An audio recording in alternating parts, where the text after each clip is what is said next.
مفتی اسلام مفتی اعظم برطانیہ حضرت غلام مفتی غلام صاحب جماعت ان کا انتقال پر جیسے رب کی مرضی تھی، لیکن جس انداز میں اور انہوں نے زندگی گزاری اور جس انداز میں انہوں نے اس دنیا کو چھوڑا ہے، اصل تو یہ دیکھنا ہوتا ہے کہ بندے کے دن کیسے گزرے اور جس وقت بندہ اللہ کی بارگاہ میں حاضر ہونے لگا تو اس کی کیفیت جو ان کے شاگرد تھے، جو ان سے تعلق میں پڑھتے رہے، ان کی میں آپ کو روٹین بتاتا ہوں۔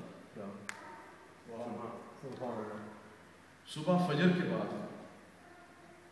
ناشتے سے پہلے، بریک فاسٹ سے پہلے وہ 6 سپارے روزانہ پڑھتے تھے۔ سبحان اللہ۔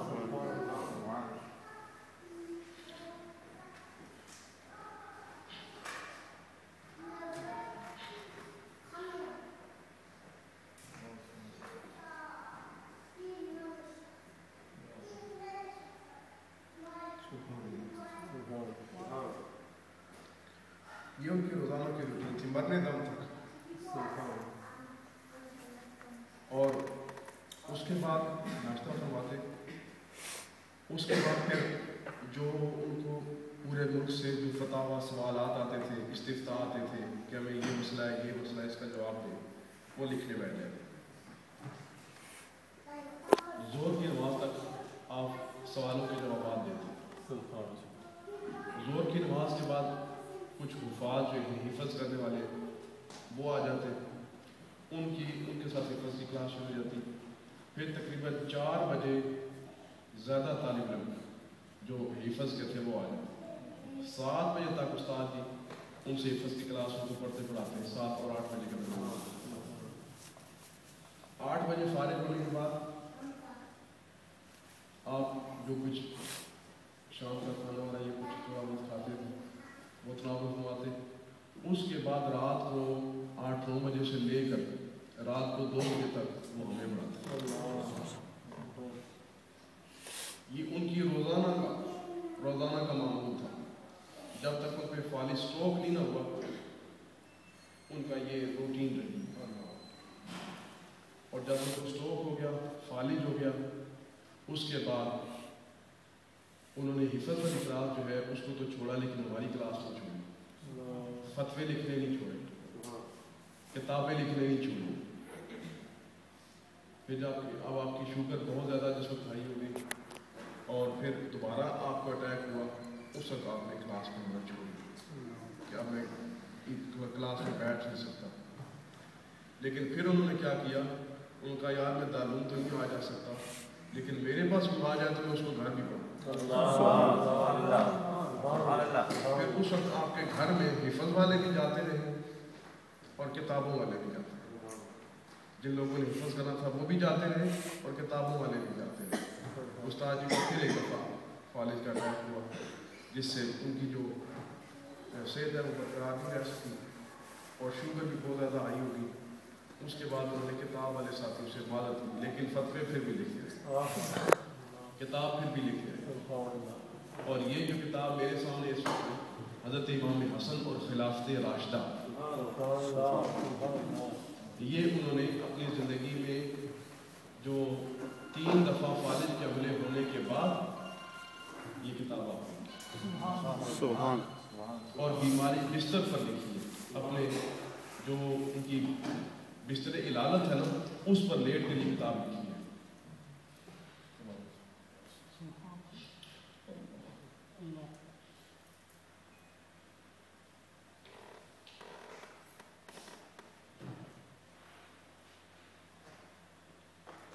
میرے ساتھوں کو یتیم دیا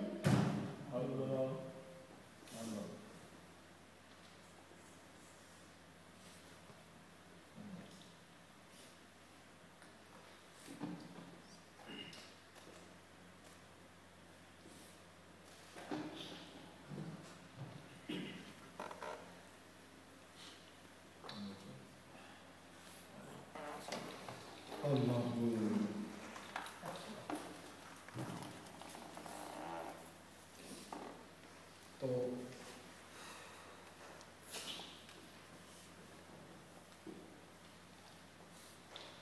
یہ کتاب جو ہے یہ آپ نے اپنی بیماری کے دنوں میں لکھی، لیکن بیماری کے دنوں میں یہ کتاب لکھی ہے امام حسن علیہ السلام، یہ کتاب کس وقت لکھی ہے اور کس وجہ سے لکھی ہے؟ آپ کو یاد ہوگا جس صدقے عالم حضرت فخر اسلام نے یہ نعرہ لگایا تھا کہ نعرہ تحقیق کا جواب حق 5 یاد دیا کرو، اس لیے کہ خلیفہ 5 ہے 4 نہیں ہے۔ اس وقت ہمارے جو کچھ خارجی نما سننی ہے انہوں نے یہ بات کہی خلیفہ 4 ہے، حق 4 یاد ہے۔ جب یہ بات اس نے زیادہ دور پکڑا ہمارے استادوں نے کتاب لکھی، سبحان اللہ سبحان اللہ، انہوں نے کہا کہ خلیفہ 4 نہیں 5 خلیفہ ہے، نعرہ لگانا ہے تو نعرہ تحقیق حق 5 یاد رکھو۔ اور اس میں انہوں نے قبلہ عالم حضرت مفتی صاحب نے اس کتاب کے اندر حضرت امام حسن کی خلافت کو خلافت راشدہ ثابت کرایا ہے، اور پھر یہ بھی ثابت کرایا ہے کہ امام حسن کے خلافت کے ختم ہوتے ہی خلافت بھی ختم ہوتی ہے، خلافت راشدہ ختم ہو منقطع ہوئی ہے۔ جب آپ نے خلافت کو چھوڑا اس کے بعد خلافت نہیں ہوئی، خلافت راشدہ نہیں ہوئی، یعنی تسلسل کے ساتھ۔ ہاں بعد میں حضرت عمر بن عبدالعزیز کے بارے میں لوگوں نے کہا علماء نے لکھا ہے کہ خلیفہ راشد، لیکن ہمارے استادوں کی تحقیق اس میں یہ ہے، اگرچہ ہمارے اہل سنت میں بھی مطلب بہت سارے لوگ ہیں جو یہ کہتے ہیں کہ وہ خلیفہ راشد ہے، جیسے ہم بھی مانتے ہیں کہ حضرت عمر بن عبدالعزیز خلیفہ راشد ہیں، لیکن استادوں کی تحقیق یہ ہے کہ وہ خلیفہ عادل ہیں، خلیفہ راشد اچھے خلیفہ تھے، خلیفہ عادل تھے، لیکن خلیفہ راشد نہیں۔ یہ آپ کی اپنی تحقیق ہے، لیکن آپ نے اس تحقیق کو بیان نہیں کیا، اس لیے کہ وہ اس وقت کے مخصوص سے خالی تھی۔ آپ نے حضرت امام حسن کی خلافت کو خلافت راشدہ کیا، یہ کتاب آپ نے لکھی، اور اس کے بعد استاد قبلہ نے جس وقت افضلیت کا مسئلہ پیش آیا تھا تو آخری کتاب اس کے بعد ایک لکھی ہے جو ابھی پرنٹ نہیں ہوئی ہے، وہ لکھی ہوئی ہے، اور جس وقت یہ کچھ خارجیوں میں کتاب لکھ کر یہ ثابت کرنا چاہ رہا تھا کہ جو حضرت ابوبکر صدیق رضی اللہ تعالیٰ عنہ کو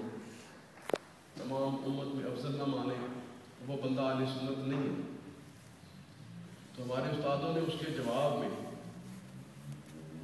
یہ بات کہی تھی کہ جو اہل سنت کو اہل سنت نہ مانے وہ بھی اہل سنت نہیں۔ اس میں انہوں نے اس موقف کی تائید کے لیے کہ کن کن لوگوں کا مذہب ہے کہ حضرت ابوبکر صدیق رضی اللہ عنہ کے علاوہ بھی دوسرے صحابہ کرام کو امت کے کون کون سے افراد سب سے افضل سمجھتے ہیں، وہ آپ نے مسئلہ بیان کیا، اور مسئلہ بیان کرنے کے بعد اس کتاب کی چند عبارات کی ایسی گرفت فرمائی کہ آپ نے فرمایا کہ ان عبارات کے ہوتے ہوئے کوئی بندہ اپنے اسلام کا دعویٰ نہیں کر سکتا،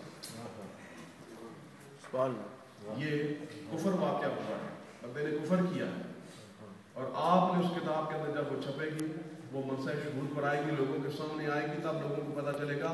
استاد جی قبلہ نے اس کتاب کے اندر آج سے سال پہلے یہ فتویٰ دے دیا تھا کہ یہ مولوی جب تک توبہ نہ کرے، نام لے کر آپ نے فرمایا اس وقت تک اس مولوی کو نہ کسی مسجد کا امام بنایا جا سکتا ہے نہ خطیب بنایا جا سکتا ہے، اس کے چھ نماز نہیں، یہ جرأت